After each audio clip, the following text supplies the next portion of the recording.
In 1979, Professor Ali Muzere, a renowned professor from Africa, a professor of history, delivered a lecture in Red BBC Lectures. He delivered the title of that lecture was Africa, the Garden of Eden in Decay. Professor Ali Muzere tried to capture what Africa was going through then.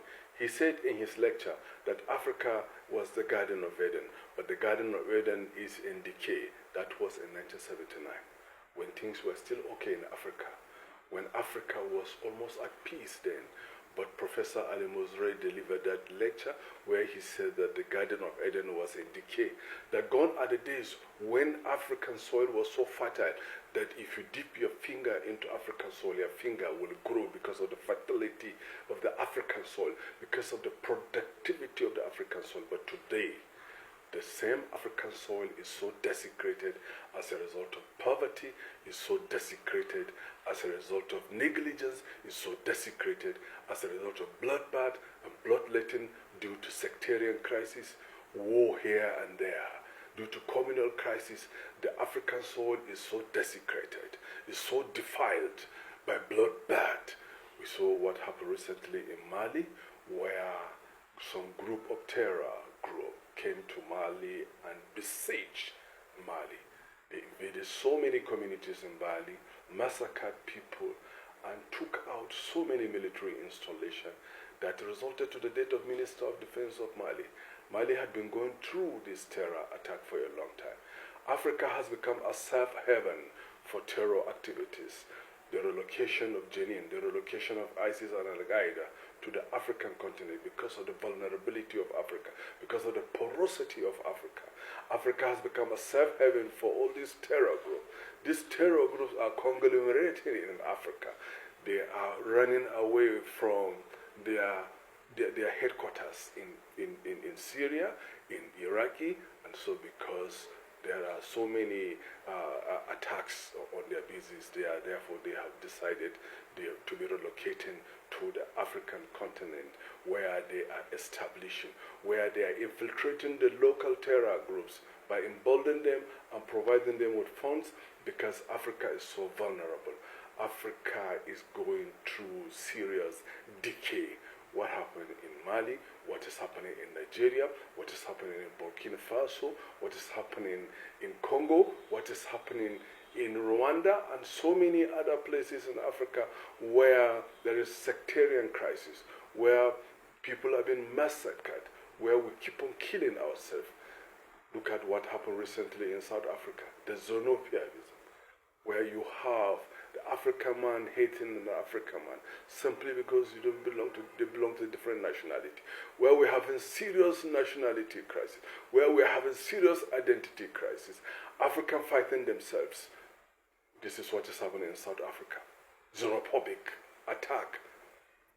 South Africans attacking Africans, Ghanaian Africans, Nigerian Africans, attacking them in their own country simply because of economic predicament, venting their anger on the nationals that have migrated from other countries to South Africa for greener pasture. The South Africans, locals, attacking them. This is what is happening in Africa. We see Africa, despite the fact that it is blessed with abundant mineral resources, and yet we are suffering in the midst of abundance. Africa is a blessed continent, endowed with a lot of mineral resources.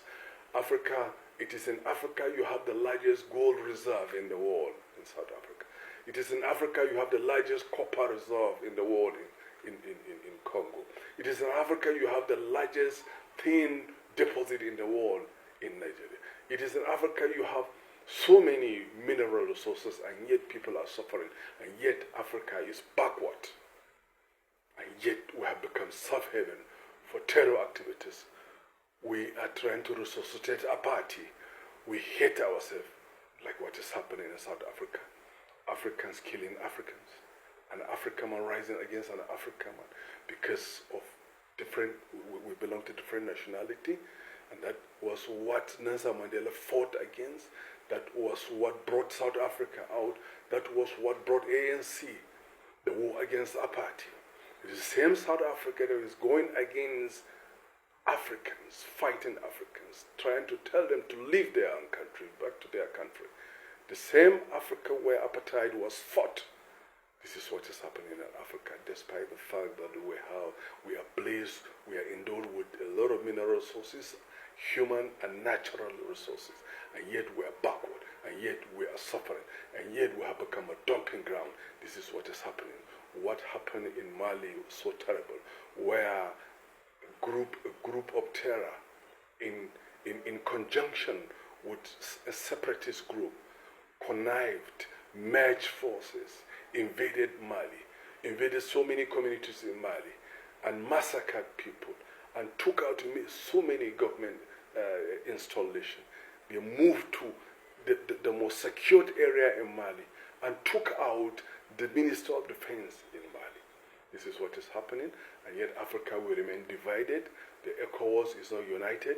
OAU, we are not united. Africa is not united. We keep on fighting ourselves. AEA have defected from ECOWAS. We keep on fighting ourselves. It is time for us to understand that we need each other. We have to come back together and sit and discuss African problem.